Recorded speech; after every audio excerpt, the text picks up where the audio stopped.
네, 안녕하세요. 행운방송입니다. 네, 오늘은 프리덤 뉴스, 김기수 변호사님, 찾아뵈러 왔습니다. 김기수 변호사님, 오늘 인터뷰를 위해서 제가, 강남역 쪽으로 달려왔습니다. 여러분, 예, 김기수 변호사님을 모시겠습니다. 네, 어서오세요. 안녕하세요. 네. 네. 안녕하세요. 우리 예, 행운방송, 안녕하세요. 예, 네, 반갑습니다. 변호사님 행운방송 보고 계시나요? 예, 행운방송 요즘 행운방송을 봐야 행운이 온다 그래서. 네, 맞아요. 예, 예, 우리 행운방송을 보셔야지 행운이 갑니다. 네, 변호사님도, 음, 고객님들도 많이 네, 오실 거고. 네, 네. 반갑습니다. 아유, 반갑습니다. 예, 네. 행운방송 개국하셔가지고 지금 저희 이제 유튜브가 상당히 네. 요즘 중요한 역할 많이 하거든요. 그래서 오늘 우리 행운방송에서 지난번에 우리 그 이승만 학당에서 뵀습니다. 그래서 네. 두 분, 네, 세 그죠. 번째죠? 세 네네. 번째. 그래서 우리 행운방송, 우리 또, 열혈 애국자시고, 또 이렇게 행운방송 시작하셔서, 인터뷰 요청을 제가 받았습니다. 그래서 제가 오늘, 사실 우리 사무실 휴가 기간인데, 예, 그래서 제가 오늘 오시라 그랬습니다. 근데 아까 많이 기다리셨어요. 그래서 오늘 상담이 길으시는 예, 바람에. 바쁘시니까 만나 네. 뵙기 힘드신데. 예, 예. 그래서 제가 프리덤 뉴스에서 얘기하는 그런 논평들도 있지만 사실은 막상 제가 운영하는 채널이다 보니까 약간 심적으로 부담이 있을 때도 있어요. 왜냐하면 또 저 혼자만 하는 게 아니라 여러분들이 또 채널에 같이 올리다 보니까 네. 제가 좀 말도 좀 편하게 못하고 조금 그런 것들이 있거든요. 그래서 네. 가끔 이제 인터뷰를 통해서 가끔 이제 제가 하고 싶은 얘기들 좀 하고 싶은데 그렇다고 내 개인 채널을 또 하기도 그렇고 그래서 좀 사실은 예, 작심하고 좀 얘기를 네. 편하게 해드리려고 하고요. 네, 저, 오늘은 행운 방송이랑 프리덤 뉴스랑 네, 합동 방송입니다. 예, 감사합니다. 네. 예, 요즘 뭐 어떤 현안에 대해서 좀 편하게 얘기를 해주시면, 네. 요즘 조국 씨가 좀 말이 많은데 네, 반일 그에서 또 음, 조국 씨는 또 SNS로 유명하잖아요. 네, 청와대에서도 뭐 몰래 컴퓨터에서 갖다 놓고 SNS나 하고 그 전부터 청와대에 들어가기 전부터 좀 유명했잖아요. 그죠? 네, 가면을 쓴 그런 음, 사람이다. 그러고 음, 또 이번에도 또 SNS로 또 그런 문란을 일으키고 네, 또 제가 또 얼마 전에 접한 뉴스인데 음, 법무부 장관으로 또 임명을 한다고. 네, 그래서 진짜 너무 화가 났어요. 네, 그렇게 문재인 대통령은 인재가 그렇게 없나?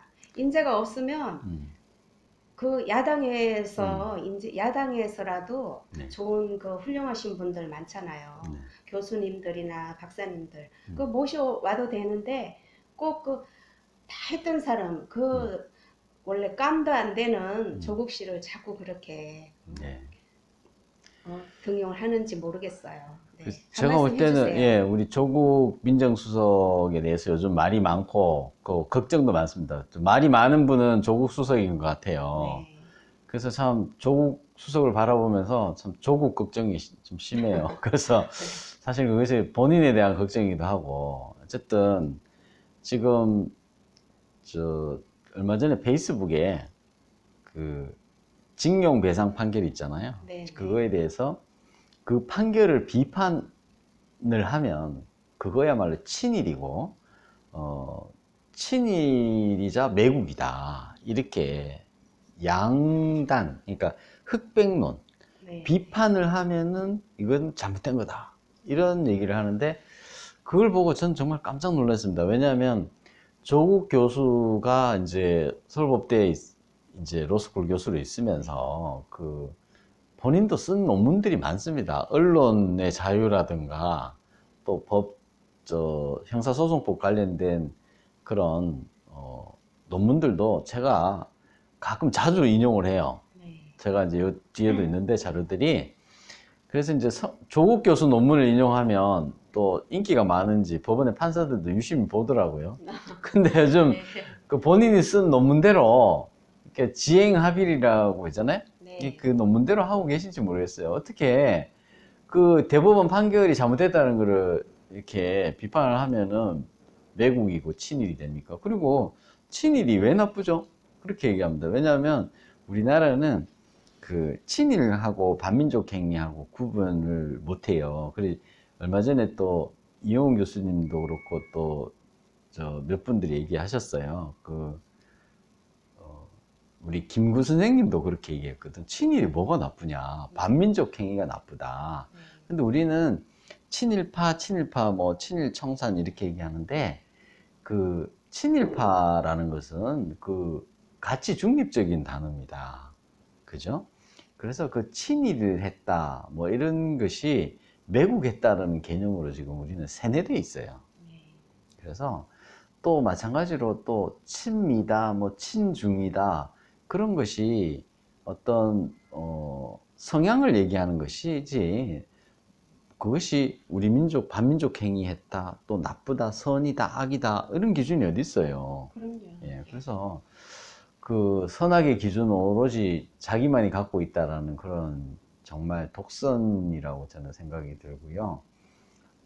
법학 교수로서는 도저히 그 대법원 판례에 대한 비판도 하지 말라는 얘기는 이것이 그러면 앞으로 그 이거를 수습을 해야 될 어떤 국정의 최고 책임자를 보필하는 사람 입장에서 민정수석이라는 사람이 그거를 아니 이거는 대체 비판을 하면 안 돼 이렇게 얘기하면 그것이 그야말로 독재 아닙니까? 그렇게 생각 안 되나? 그럼요. 네.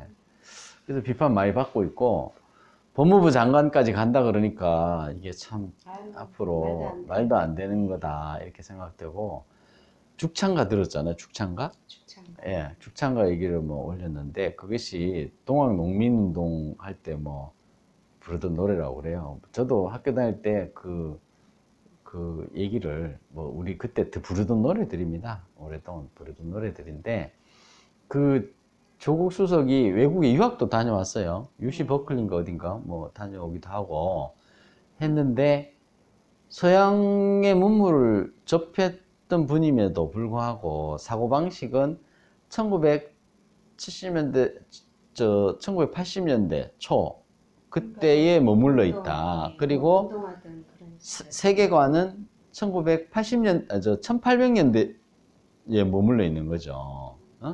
동학농민의 난 때. 그때는 조선이 그 양반이라든지 또 여러 가지 또 임금이 무능했잖아요. 그래서 그때 부르던 노래인데 죽창가는 지금 청와대에 있는 분이 죽창가를 부를 게 아니고 죽창가는 제가 부르고 싶어요. 우리 저 지금 여기 나가면은 서민들이 지금 네, 아이고, 죽을 노릇이에요. 그러니까요. 그런데 그 죽창가를 부르라는 게 자기가 권력을 잡았는데도 권력을 잡았는지를 모르고 계시는지 너무 답답한데 누가 그런 얘기를 합니다. 자, 외국에서 봤을 때 죽창가를 페이스북에 올렸다면 그것을 대한민국의 권력을 잡은 사람들을 IS하고 닮아가 뭐냐. 그죠? 그리고 IS도 대놓고 그런 식으로는 안 해요. 대놓고 칼 들고 뭐 한다 얘기 안 하잖아요. 뭐 잔악한 행위를 하지만 그 페이스북에 전 세계가 다 보는 SNS에다가 그걸 올렸다. 그리고 외국 언론이나 이걸 볼 때는 대한민국을 탈레반이라고 얘기해도 할 말이 없어요. 대한민국 청와대 정무수석이라는 그 사람이 네. 그런 걸 올렸으니 네. 어떻게 되겠어요? 우리나라가. 그렇죠. 우리나라는 지금 왕따 당하고 있는 거예요. 왕따. 지금 이제 문을 걸어 담그고 있는 거죠. 그래서 지금 이제 최근에 위안부상 말고 징용 노동자상이 세워지고 있잖아요. 징용 노동자상 세워지고 있는 것이 저는 21세기형 위정 척삽이라고 봐요. 그래서 이 징용 노무자상이 이렇게 세워지는데 우리는 너무나 그 위안부도 그렇지만 그때 끌려갔던 징용 가셨던 분들이 고생했고 그 갔는데 취업 사기였다. 그러니까 너무 힘들더라. 그리고 그 가보니까 노예 노동처럼 그렇게 힘든 노동을 했다. 그리고 그 전쟁 막바지에 월급도 제대로 못 받았다. 그렇게 이제 인식을 하고 있어요. 그래서 제가 이제 쭉 그 과정을 보니까 우리나라 역사 그 연구가 제대로 안 돼 있던 거예요. 그래서 그 잘못된 역사 인식의 기초 사실관계를 잘못 이해하고 있고, 그것을 갖다가 김능환 대법관이 그냥 그거를 정말 선한 마음으로 어떻게 국가가 개인의 청구권을 없앨 수가 있느냐. 어? 그리고 일본은 식민지 지배를 반성하지 않았고 한일 합방은 무효라고, 그 한일 합방 자체가 불법이니까 그때 일어났던 일로 일본이 사과도 하지 않았고, 그 사과를 한 것이 한일 청구권 협정 때는 반영이 안 됐다. 그런데 어떻게 개인의 청구권이 한일 청구권 협정으로 그 국가가 개인의 청구권 없앨 수가 있느냐. 그럼 멋있는 말 아니에요? 되게 멋있잖아요. 인권 변호사, 인권 판사처럼 멋있어요. 근데 거기에 우리가 속으면 안 돼요. 왜냐하면 이거는 현실과 어떤 뭐 이렇게 세상이 그렇게 갔으면 좋겠다라는 어떤 당위론, 앞으로 그렇게 되었으면 좋겠다라는 당위론을 얘기하는 것이죠. 현실은 그러나요? 현실은 전쟁이 일어나잖아요. 전쟁이 일어나고, 그 이번에 보니까 그 전쟁이 일어나면은 수없이 많은 사람들이 다치고, 또 민간인도 다치고 군인도 다치잖아요. 군인이 작전 수행하면서 또 불법 행위도 있을 수는 있겠죠. 그 많은 관계들이 전후에 우리가 민사소송 하듯이 다 소송해가지고 그것도 한 6, 70년 뒤에 그 원인을 밝혀서 국가한테 손해배상 청구하고 개인의 손해배상 청구에 다 살아있다 그러면 아마 세상이 하루도 편할 날이 없을 거예요. 어? 안보가 불안해서. 네. 네. 그래서 심히 안보가 지금 불안해서 다들 살기 어렵다고. 저기 그 인민 간다고. 인민 간다는 사람들이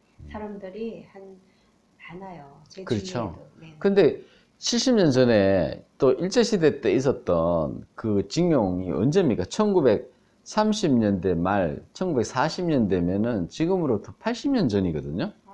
80년 전에 있었던 일들을 다시 밝혀가지고 그 배상을 요구를 한다라는 것이 지금의 현안 문제도 해결하기 산적한데, 거기에 일본하고 이렇게 척져가지고 이제 대일 관계를 이렇게 파국으로 몰고 가면 일본 입장에서는 어떻게 했냐는 거죠. 그렇죠. 그래서 지금 우리나라 그 물건 불매 운동하고 또 그 관광객들도 지금 많이 줄어들었어요. 일본 관광객들이. 일본은 경제 구조 자체가 우리는 한 40% 이상 아주 그 수출이 차지하는 게 크지만 일본은 20% 미만이에요. 네. 그래서 그 관광객이 줄고 뭐 이렇게 우리나라하고 관계에서 무역 규모가 준다고 해서 일본에 타격이 별로 없습니다. 경제 규모도 벌써 사이즈가 다르고 이래서 우리가 일본이 지금 그 무역 규제를 한 게 아니고 화이트 리스트에서 배제한다라고 한 거거든요. 그래서 이제는 더 이상 그 한국을 이렇게 못 믿겠다라는 선언이거든요. 그 우방 국가로서 어떤 정보나 좋은 산업 이걸 줘도 이때까지 그렇게 해왔잖아요. 근데 그거를 이제 하지 않겠다, 원칙대로 하겠다라는 거거든요. 그럼 그거는 지금까지 우리 문재인 정부 들어서 일본한테 했던 행동에 그 인과응보다 이렇게 생각이 됩니다. 그럼 그렇다고 저를 진입하라고 그걸 또 하실 분도 있는데, 아직까지 저한테는 이제 그런 얘기 하는 사람이 많지 않아요. 저희 유튜브도 그렇고. 근데 그 이유가 뭐냐면, 징용 배상 판결이 나오면 국가가 이제 나서서 대법원에 그런 판결이 나오면 아베 정부에다가 이렇게 협상을 해야 되거든. 이걸 어떻게 해결을 할 건지, 국가 책임에 대해서. 돈은 다 받았어요. 2번이나 그분들이. 그리고 일본한테 돈 받아가지고 그 징용 노무자들한테 돈 배상을 해주기로 했는데 대한민국 정부가 경부고속도로 놓고 포철 한다고 늦게 준 거예요. 한 10년 뒤에. 네. 그래서 좀 적게 줬어요.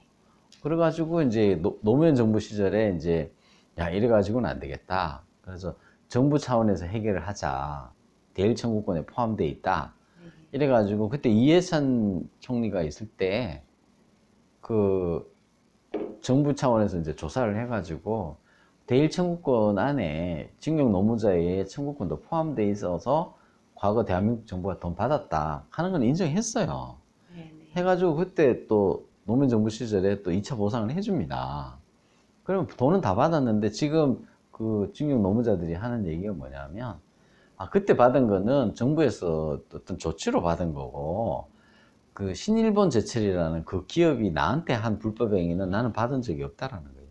그러니까 그 보호 조치는 국가가 해주는 건 해주는 거고 나의 개인의 청구권 이거는 엄청나게 이렇게 이 국가가 절대 불가침의 인권이다 이렇게 했는데 그렇게 보면은 대한민국 대부분이 굉장히 인권 선진국 같지 않아요?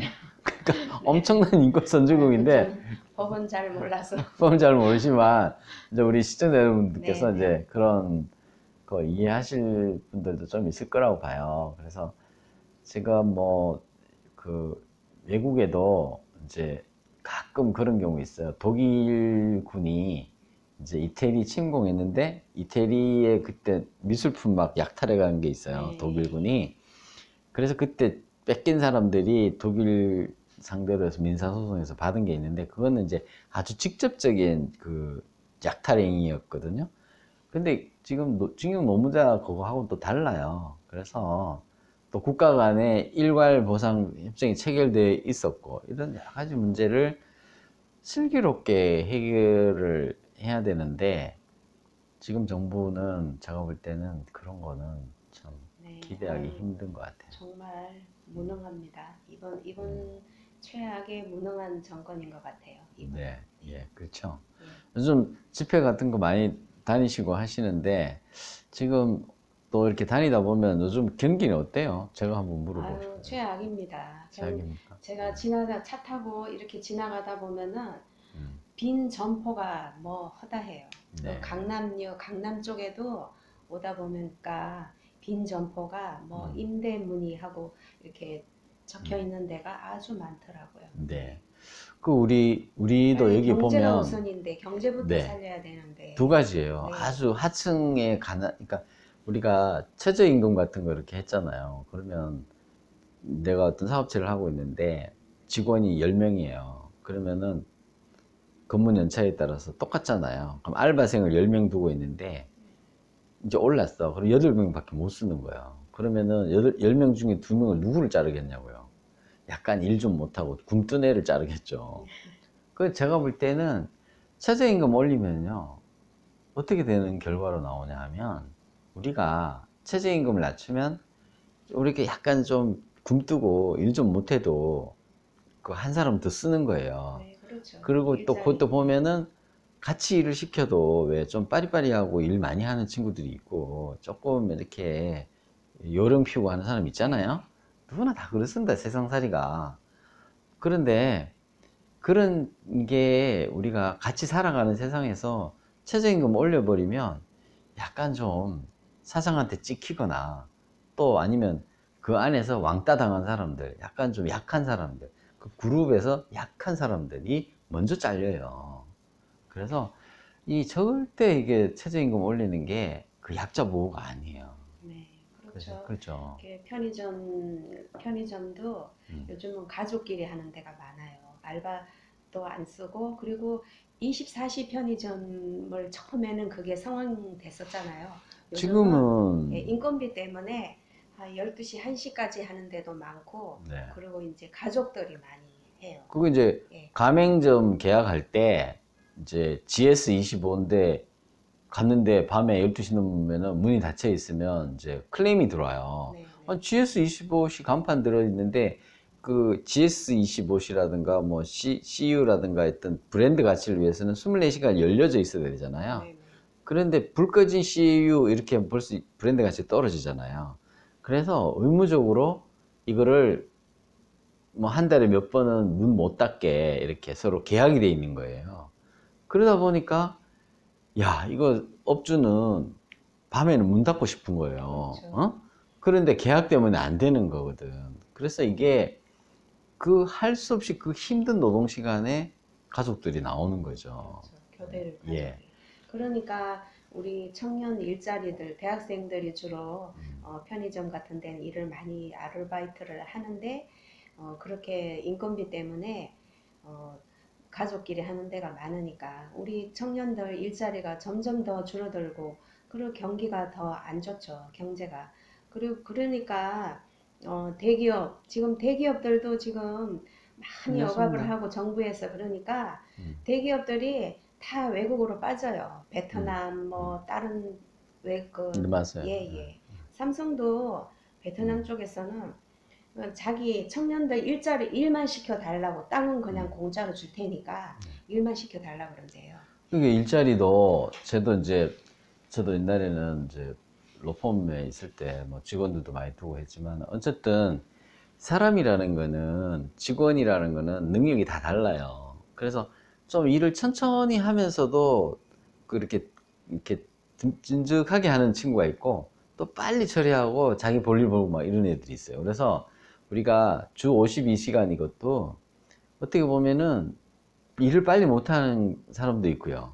또 근무 환경에 따라 다 다른데 요즘은 52시간에 그냥 퇴근 안 하면은 서버 컴퓨터를 끈대요. 그러면 이 사람은 뭐냐면 자기가 조금 능력이 부족하다고 생각하는데 회사에서는 나는 승진도 하고 싶고 인정도 받고 싶은 사람은 일을 빨리빨리 처리하는 사람한테 도저히 못 따라가는 거예요. 내가 우리 그 거북이와 토끼 있잖아요. 내가 그 얘기를 항상 하는데 세상에는 토끼만 있는 게 아니거든요. 거북이도 성공할 수 있어야 되는데 주 52시간을 해놓으니까 사장님 나 월급 안 줘도 되니까 내 밀린 거 없이 내가 이거 탁 해가지고 이거 내가 인정받고 싶습니다. 또 아니면은 어떤 뭐 일을 하는데 개발부에 있으면 또 아니면 디자인부가 있으면 디자인이라는 게 머리를 싸매야 되잖아요. 그러면은 거기에 내가 회사 책상에 그 좋은 시설에서 내가 조금 들러붙어 앉아가지고 뭘 좀 만들어 보고 싶은데 그거 하면은 형사처벌 되니까 못 하는 거예요. 그러니까 거북이가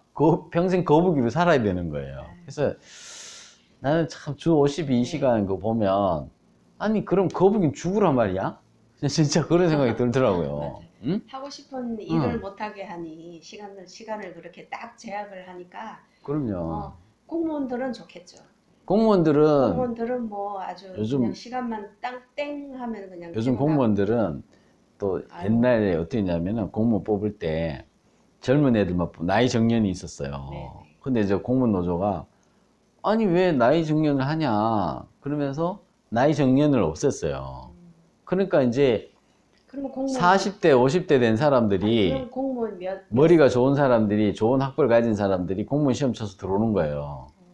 그러면 새파랗게 젊은 저기 30대에 공무원 시험 정말 열심히 해서 들어와서 한 10년 근무했어요. 근데 내가 고참이야. 근데 한 40대 후반, 50대 초반 된 분이 신참으로 들어온 거예요. 그럼 그 사람이 일해요? 그러니까 일 안 하는 거죠. 그리고 시간 딱 맞춰서 가버려. 그러면 공무원들은 어떻게 하냐. 그러면 일손이 모자라잖아요. 그러면은 더 뽑아라. 그 당연히 공무원이 더 뽑을 수밖에 없죠. 이게 지금 현실입니다. 공무원 이게. 수를 좀 줄이고 네. 우리 청년 일자리가 더 시급합니다. 좀 정부에서는 좀 문재인 대통령님 제발 부탁합니다. 제 행운 방송이 부탁드리겠습니다. 예, 네. 저도 뭘 부탁드려야 되는 분이야. 우리 저는 청년 뭐- 일자리가 시급합니다. 저는 뭐 공무원 수는 좀 줄여주세요. 줄이고 청년 일자리를 우리 앞으로 우리의 미래 우리 청년들을 키워야지 인재를 키워야지 공무원 수만 자꾸 늘리지 마십시오. 제발 부탁합니다. 공무원 숫자가 늘잖아요. 공무원 숫자 늘면은 이제 커피 예, 드시면서. 커피 예. 네. 공무원 숫자가 늘면 옛날에 프랑스 대혁명 때 내가 역사는 잘 모르지만 프랑스도 그랬어요. 그 공무원 노조, 그러니까 공무원 되는 게 최고였어요. 프랑스에서도. 그래서 이 공무원이 되면은 안정된 삶을 받고 연금도 받으니까 거기에 프랑스가 이 독일하고는 다르게 이 약간 그런 잘못된 과정을 갔죠. 그래서 네. 지금 사실은 공무원을 지금 뽑으면은 많이 뽑으면 그 사람들한테 뽑힌 사람들은 기회겠지만 사실은 다른 사람들한테는 사다리 걷어차는 거거든요. 그렇죠. 네, 우리 세대한테 사다리 걷어차는 거고 지금 뭐 여러 가지 산적된 문제가 많은데 기본적으로 우리 사회는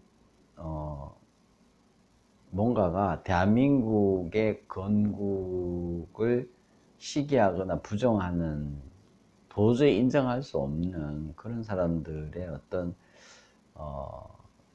그 지금 권력을 차지한 거 아니냐. 그래서 거기에 대한 농공행상이 지금 이루어지고 있는 단계거든요.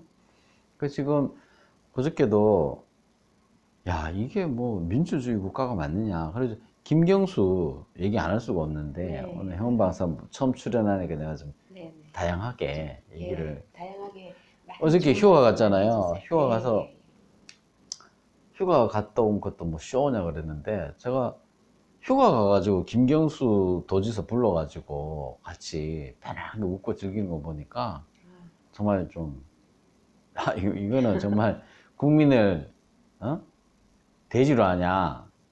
요즘 지지율이 아니고요 돼지율이라고 돼지.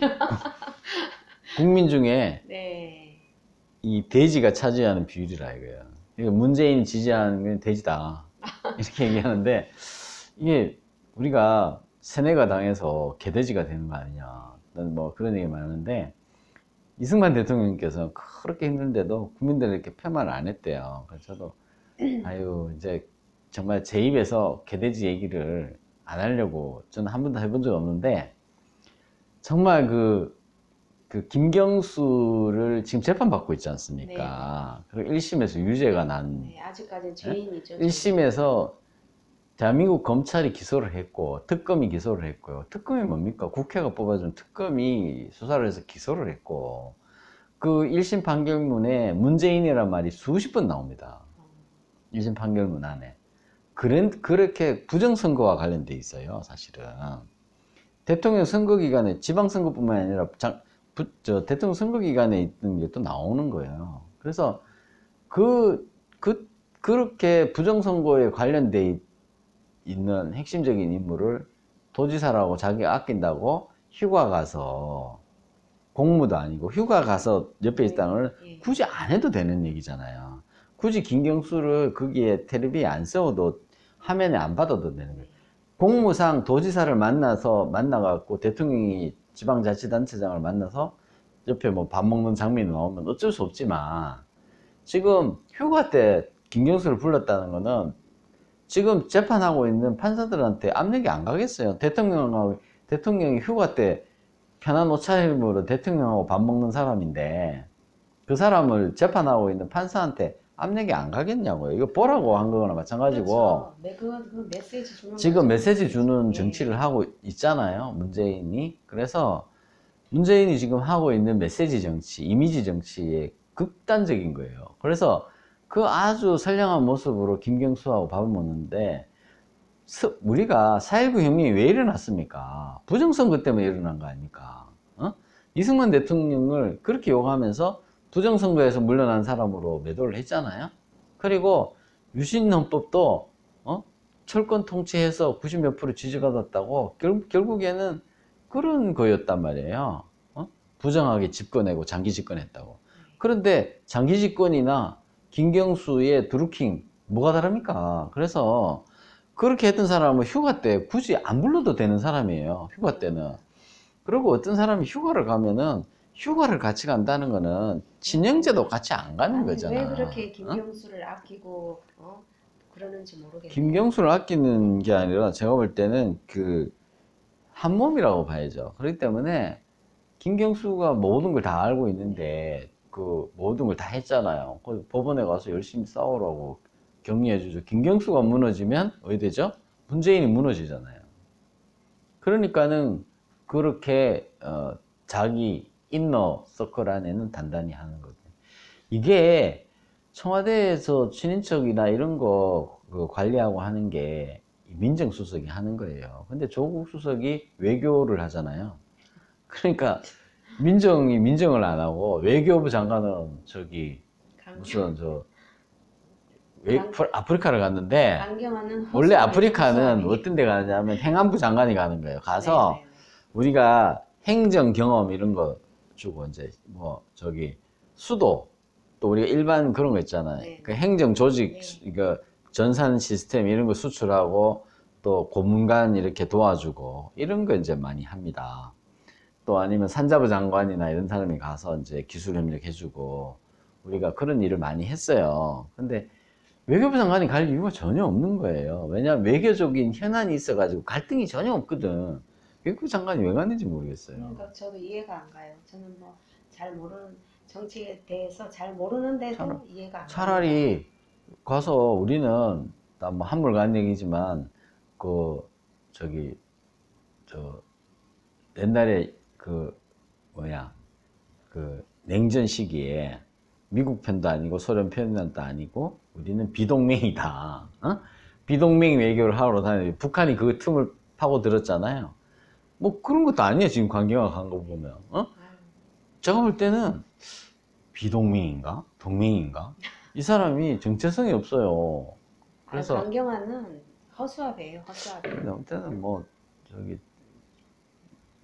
좀 허수아비인 것 같아요. 제가 볼 때는 그 외교부라는 게 대통령이 해야 될 게 국방하고 외교인데 아는 것도 없고 국방도 보니까 허수아비입니다. 네. 국방도 허수아비고 국방부 장관은 지금 오로지 전작권 한수 이거밖에 눈에 없는 사람이고 강경화는 오로지 북한의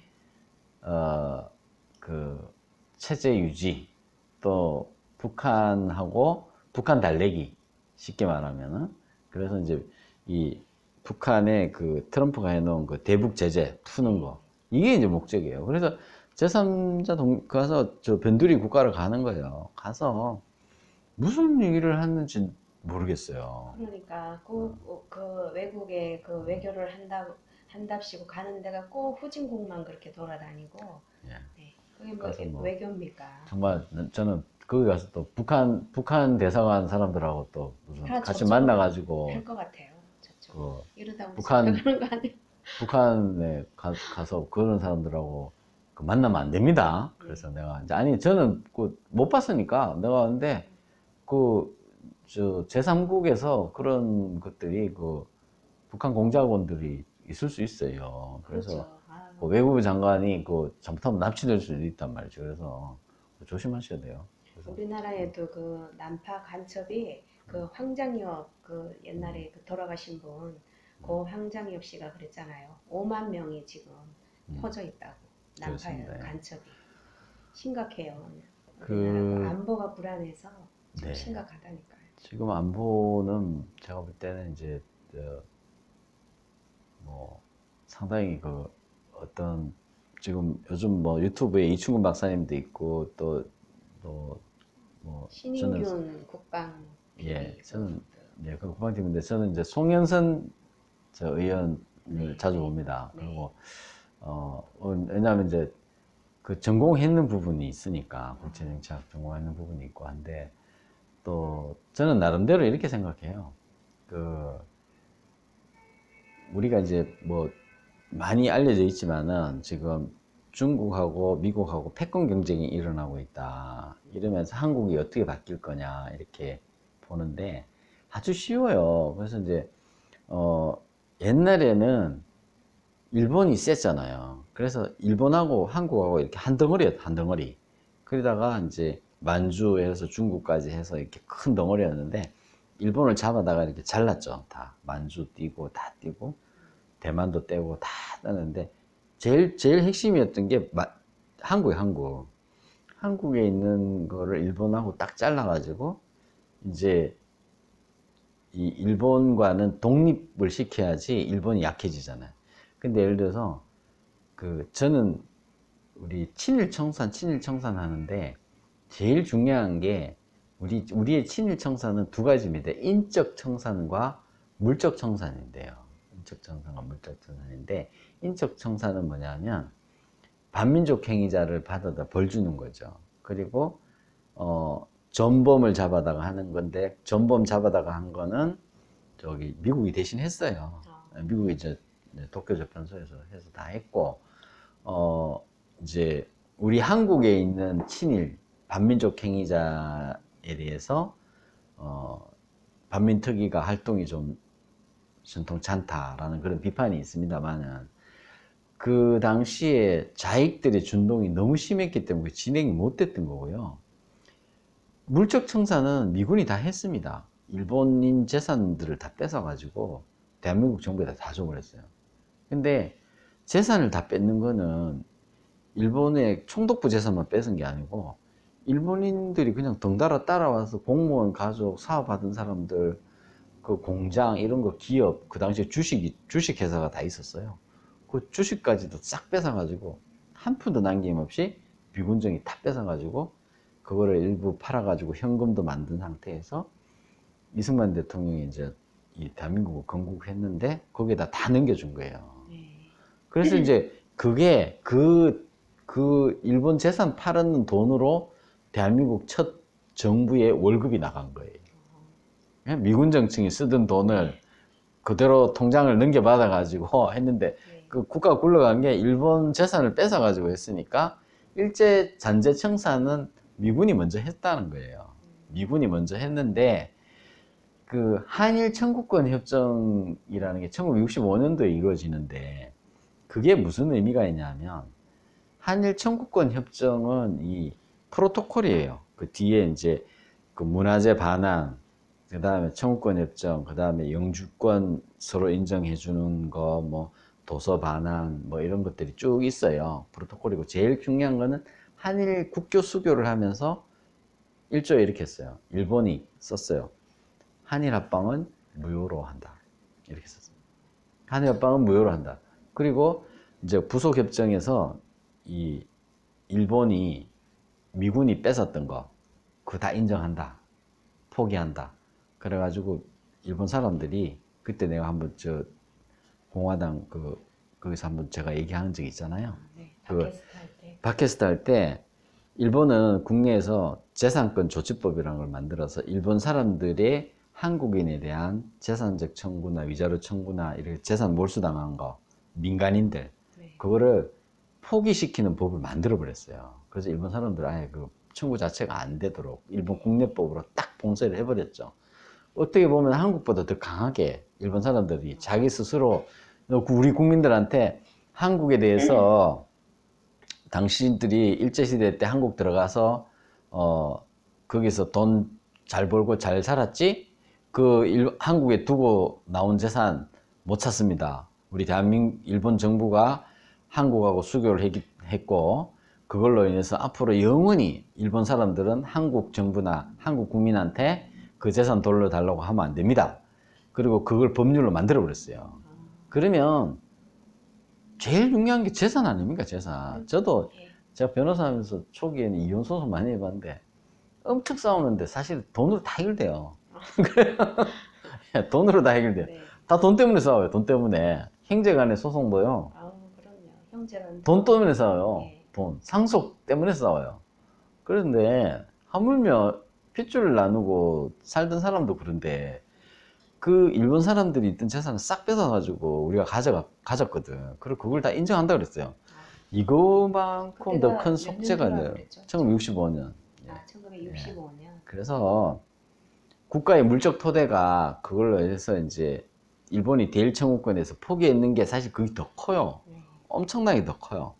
일본 사람들이 더 이상 청구 안 하기로 한 거. 이게 이제 대외적으로 일본이 각서 받았잖아요. 그러면 일본이 이때까지 사과 안 했다 하는데, 일본 사람들은 완전히 그냥 들었다가 크게 이제 다 이렇게 갔고, 그 당시에 우리가 받았던 돈 5억 달러 정도 되는데, 그 대일 청구권 협정에서 5억 달러는 굉장히 일본한테도 큰 돈이었습니다. 그때 일본 재정 규모로 봤을 때는.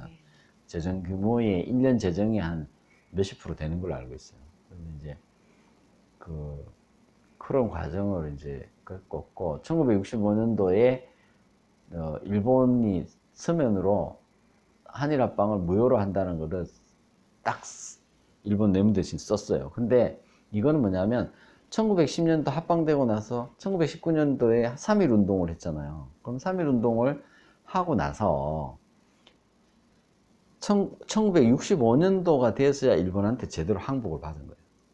우리는 일본 천황이 1945년도 8월 15일 날 항복했는데 한국 사람한테 항복한 게 아니잖아. 그 포츠담 선언을 받아들인 거거든요. 포츠담 선언을 받아들인 거고, 포츠담 선언에는 한국 안 나와. 그 누구한테 항복했냐? 연합국한테 항복한 거야. 어디? 연합국. 연합국? 연합국에 미국하고 소련에다가 항복한 거지. 대한민국 국민한테 항복한 게 아니에요. 그래서 미군 정책이 들어왔던 거고 우리한테 항복한 게 아니에요. 그래서 대한민국은 아직도 일본으로부터 해방됐지만은 독립이 못 돼서 미군 정책이 들어왔잖아요. 미군이 들어와서 군정을 했기 때문에 이거는 독립이 아니에요. 미군정의 치하에 있었던 거지. 미군정 치하에 있었던 거고. 일본이나 미군정이 와가지고 한국하고 이 일본을 통치를 같이 했죠. 동경에 있던 사령부가 같이 지배를 했던 거고, 그 지배를 받고 있었습니다. 우리는 미군의 지배를 3년을 받았어요. 횟수로 4년. 그랬는데 그 정식으로 한일 합방 조약이 무효라는 거를 각서를 받고 돈 받은 거. 우리가 싸웠어. 우리가 이혼 소송하거나 뭐 할 때 막 이렇게 하다가 결국에는 잘못했다고 쓰진 않았지만, 그래 내가 니하고 옛날에 결혼한 게 잘못했어. 이혼 소송을 하고 도장 딱 찍고 위자료 딱 받으면 어때요? 위자료 받은 사람이 이긴 거잖아. 그래 5억 불 받고 옛날에 너하고 혼인신고 했던 거 다 무효야. 받아낸 거예요. 그러니까 저는 1919년도에 독립을 위해서 그 3.1 운동의 종결점이 1965년도 한일협정이라고 생각합니다. 네, 그래서 독립운동의 완성이다. 1965년도에 그 한일 기본 그 의정을 냈고 일본 사람들이 국가로 인정해주고, 대한민국은 국가입니다. 그 국가는 뭐냐면 북한하고는 그런 계약이 아직 안 돼 있어요. 북한하고는 일본은 한반도 유일한 합법 정부인 거를 그걸로 승인한 거예요. 거기 보면 그때 한일 기본 의정서에 보면 한반도의 유일한 합법 정부인 거를 승인하는 내용의 샌프란시스코 조약을 승인한다고 돼 있어요. 그래서 한반도 유일의 합법 정부를 일본이 승인했기 때문에 우리는 그걸로 통해서 일본이 북한하고 친해지면 뒷다리 걸 수 있는 거예요. 너 왜 나하고 그래놓고 북한하고 친해? 니하고 나하고 친해야지. 이렇게 해서 북한이 야 싸우려고 그러면 같이 싸워. 그렇게 하고 일본의 힘을 빌려서 북한을 제압할 수 있는 거예요. 근데 지금 북한의 게임이 그냥 완전히 놀아가는 거죠. 일본하고 이렇게 깨지면은 그게 뭐냐면 지금 한일 청구권 협정을 깨는 것 자체는 샌프란시스코 조약을 흔드는 거고, 또 일본으로부터 받아냈던 그 엄청난 그 대일 그 청구권 포기, 일본의 청구권 포기, 적산자선 그 포기, 그것도 다 일본이 그럼 달라 그러면 어떡할 거야? 그러면 꼭 역으로 일본 사람이 한국에 와가지고 우리 할아버지가 여기 미군 정청이 뺏어간 거 한국 정부가 다 가져갔잖아요. 그거 돌려주세요 하면은 그 지금 김능한 대법관 판결에 의하면 돌려줘야 되는 거예요. 어떻게 국가가 개인 청구권을 없앨 수가 있냐, 이런 국제법 시대 이러거든. 그러면 한국 사람은 국민이고 일본 사람은 그러면 개인 사유재산 뺏겨도 되냐요. 그러니까 그런 엄청난 그거를 했다는 거예요. 그래서 그 역지사지로 해보면 그 달콤한 말에 어떻게 국가가 개인 청구권을 없앨 수 있냐, 이렇게 얘기하는 것이 얼마나 위험한 건가. 또 그러고 대한민국 체제의 기본 이 바탕이 되어 있는 걸 흔드는 거거든요. 그게 물적 토대가 됐을 뿐만이 아니라 일본으로부터 항복 선언을 받았는 거를 흔드는 거잖아요. 그럼 뭐가 되겠어요? 대한민국이 형해화되면은 북한이 올라가는 거죠. 북한이 좋은 거죠. 그게 진정한 주사파예요. 그게. 점점 이제 사회주의로 평등하게 북한하고 이렇게 평등하게 기준을 맞추느라고 사회주의로 만들려고 한반도 유일 하는 합법 거예요. 정부라는 게 없어져야 연방제 통일도 가능하거든요. 우리 헌법상으로는 지금 헌법 체제로는 한반도 유일 합법 정부가 당연하고 북진 통일을 하도록 되어 있는데 이거 가지고는 안 되니까 지금 전체적으로 이 법률적인 게 있는데 지금 국내법은 보세요. 뭐 대통령 감사원, 국방부, 국정원 다 장악, 경찰 다 장악돼 있고 지금 국내적으로는 대법원부터 시작해서 국회도 무력화돼 있죠. 다 무력화돼 있어서 국내는 다 장악이 됐어요. 근데 이제 유일하게 남은 건 동맹관계만 깨면 돼. 동맹관계만 깨면은 이거는 이 문재인 치하에서 이 완전히 그냥 마음대로 할 수 있는 거예요. 결국에는 지금 대한민국은 그나마 끈 하나가 한미동맹하고 이 한일 그 우호조약, 예? 군사동맹은 아니지만, 그러고 이제 정보보호협정, 뭐 이런 건데, 얼싸구나 좋다고 정보보호협정 깨자 그러잖아요. 나서가지고, 그래, 그럼 그 깨자 그러는 게 뭐냐면, 이 속셈이 결국에는 문을 닫고, 우리를 한 번 더 유일 합법정부라는 이 커다란 국제사회가 인정했는 대한민국이라는 거를 연을 다 끊어버리는 거예요. 국제조약도 무시하고. 그래서 국제조약을 이제 깨려고 하는 그런 거라서 이게 김노환 대법관 판결 그리고 이제 이거를 전원합의체 판결로 김명수 정년의 대법관에서 2018년 10월이죠. 이거를 전원합의체 판결로 김노환 대법관이 해놓은 거를 도장을 팍 찍어줬어요. 전원합의체 판결. 그러니까 일본은 전원합의체는 뭐냐면 대법원 판사 13명이 다 같이 모여 앉아서 판결을 때린 거예요. 그 11명이 찬성했어요. 그러니까 2명은 반대했지만 11명이 찬성했어요. 이거는 외국에서 봤을 때는 기가 막히는 거예요, 이게. 예? 소부에서 했으면 판례가 바뀔 여지가 있는데 전원합의체 판결로 땅땅땅 했기 때문에 이거는 안 되는 거예요. 그래서 뭐 국제법에 이런 게 있어요. 원보이스라는 게 있어요. 사법부든 대법원이든 사법 자제 원칙에 따라서 사법부는 한 목소리 내야 된다. 행정부하고 사법부는 국제관계에서는 한 목소리 내야 된다는 게 있거든요. 그 원칙이 대원칙이 있는데 지금 대법원에서 했기 때문에 난 몰라 그러고 뒷짐 딱 지고 있는 거예요 지금 문재인이. 그러고 나서 일본에 약을 올렸어요. 일본이 다급해가지고 이거 어떻게 하면 좋냐. 그래서 우리 빨리 이거 협의체 구성해서 외교적으로 한번 해결해 보자 그랬는데 아예 상대를 안 한 거야. 만나자 그랬는데 안 만나고 전화하면 전화 안 받고 이렇게 된 거예요. 그래서 중재위원회 구성하자. 대꾸가 없어. 안 한다도 아니고. 그래가지고 계속 최후 통첩을 날렸다가 그것도 안 됐어요. 그러니까 지난번에 아예 대꾸도 안 하고 있다가 이제 한 방 날렸잖아요, 배가. 불소인가 뭐 불화수소인가 안 탄다 이렇게 얘기하니까 하이트리스 때 대지한다 그러니까 난리가 나가지고 외교관 보내가지고 피해자 코스프레 일본 사람들이 당신한테 설명하는 거 그거를 언론에서 막 터뜨렸는데 마치 무시당하고 온 것처럼. 그런데 실제로는 그 전에 안 보이가 엄청 무시한 거예요 이게. 아니 어떤 사람이 서로 갈등이 있어가지고 한번 만납시다. 뭐 층간소음이 있잖아. 층간소음이 있어서 뭐 우리가 이랬는데 뭐 아니 뭐 위에서 물이 새가지고 아랫집 사람이 윗사람 좀 만납시다 그러는데 아예 대꾸를 안 해버리면 뚜껑이 열리겠어 안 열리겠어요. 한번 만나서 얘기라도 해야 되는데 지금 그렇게 한 거거든요.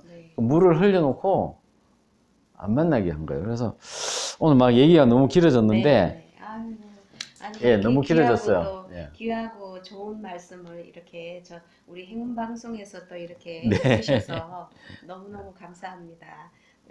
네. 이게 바쁘신 지난번에 우리 네. 잔다르크 방송, BJ톨 방송 몇 번 했었어요. 네. 그래서, 이 바쁘신 우리 김기수 변호사님을 또 제가 또 영광스럽게 이렇게 아이고, 그거 만나뵙고 과찬이십니다. 인터뷰까지 하고 또 말씀하신 하나하나 소중하고 귀한 말씀이에요. 네, 그래서 제가 너무너무 감사드립니다. 네. 네, 오늘 인터뷰는 이걸로 네, 마실까요? 오늘은 네. 이만 이제 우리 김기수 변호사님 프리덤 뉴스 대표이시고 변호사님이신데 정말 훌륭하시고 또 좋은 말씀 많이 들었습니다.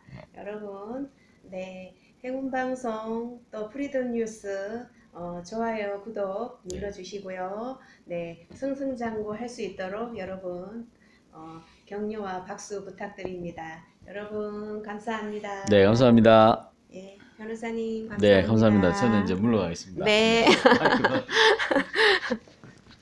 아유, 너무 감사드립니다.